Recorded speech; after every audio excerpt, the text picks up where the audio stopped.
Yo, still bills. What's the deal, man? I'm starting this Friday off. I hope we get off early today, man. I'm ready to be done with this week, man. But peep game, we got to get into some shit, man. And that's we gotta, like I said, man. When you on boxing spaces and forums on social media, you always gonna have something to talk about on YouTube, man. So I know the narrative has been for the longest. PBC broke, but this and the third, they still making fights, they still around, and yada yada yada. And now that they done got a few fights over the line, now all of a sudden they not, oh no, they not. That doesn't necessarily change the fact that they were on the path to destruction. They just simply did the right thing.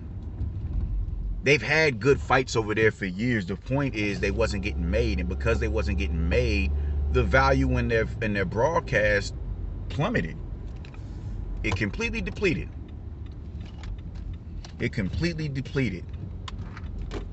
There's no reason why someone like not Ryan Garcia, but all the fights that they've allowed to go to the wayside and just rot because they want to milk the game as much as they possibly can on some Manny Mayweather shit.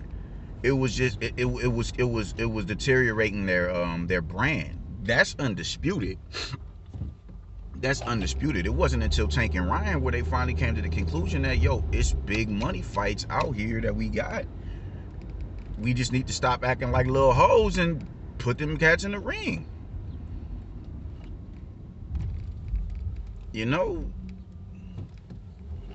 That's literally all that was. That's literally all that was. That's literally all that was, man. There was no reason why Tank should have been fighting Hector Luis Garcia. Look at what he did with Ryan.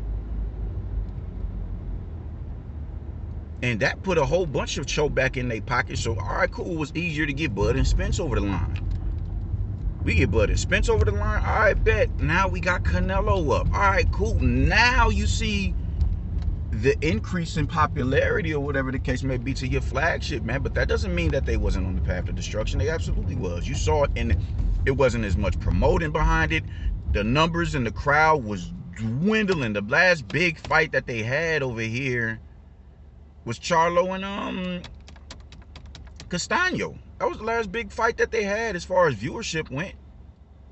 Every other fight they had was putrid numbers, putrid metrics.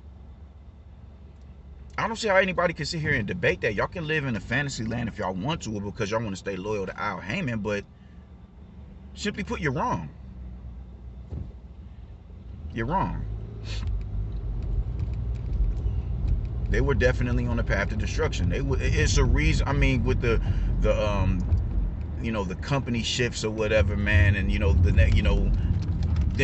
phasing out Showtime to go into Paramount. It was a reason why at that time boxing wasn't on that schedule. It wasn't. It was a reason why the numbers was doing it. It was a reason why you didn't hear as much about these fights as you did some years ago. It was a reason for that. Because people had genuinely lost interest in PBC shows. They did. And that's just a fact. It took Tank and Ryan to bring clarity back to the PBC. And them realizing, all right, cool, well, it's not such a bad idea to fight, to match up outside of the house. It's not such a bad idea. It's actually a great idea. Because look at what we just did. Oh, you can't be serious. We really had standstill traffic at 6:50 in the morning, man. Oh, good God. Oh, man.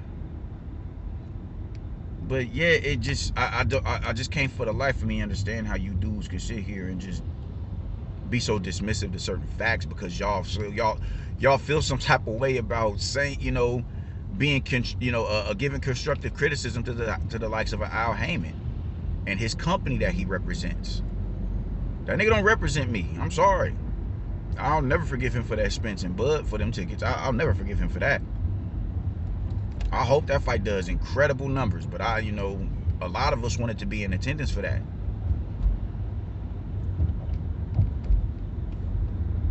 And then you robbed us of that. But, oh, what in the hell is someone... Oh, my God. Someone climbed the top of the interstate sign, one of the exit signs on the interstate. Good God. But yeah, man, it's just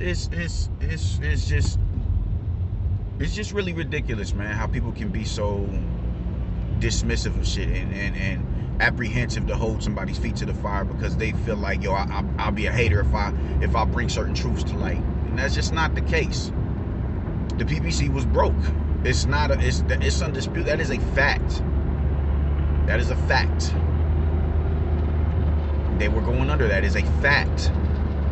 They finally did the right thing to bring life back into their flagship. That's a fact. Roman Villa versus Jaron Ennis. Good fight.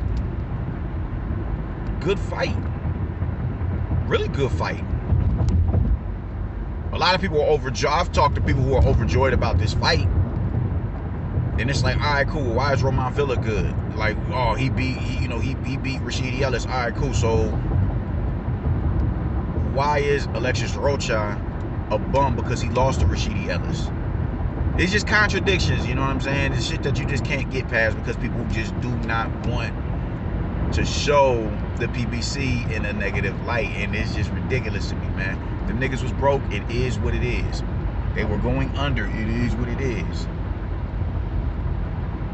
It is what it is. There's no getting around that. There's nothing you can say to disregard that fact because it is an undisputed fact. They was about done. They was about done. They got a bump in pay because of what happened with Tank and Ryan. And all of a sudden, a light went, oh man, this is probably, all right, cool, let's try and do this. Are we forgetting that they was just trying to lock in Spence and Thurman? It wasn't necessarily smart business moves over there. I won't even say business. I'll say matchmaking. It wasn't smart matchmaking going on over there. Because they thought that they could just simply milk the game and milk the game and milk the game and milk the game and milk the game until eventually it was like, all right, bro, I'm exhausted. I'm cool on these niggas. I'm good. I'm good. The proof is in the pudding, man. Laura Heard did good numbers years ago. By the numbers that they did years ago would be excellent numbers by today's standards. That is a fact. That is a fact. A fact that just can't be disputed.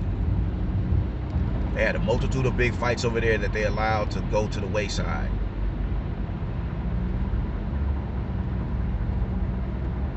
Are they possibly in the green now, in the clear now? Yeah, they possibly are. I'd say hell yeah they are. Canelo signing a 3-fight deal, that's huge.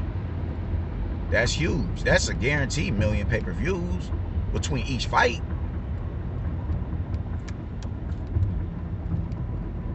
So yes, them niggas was going broke. They were going broke.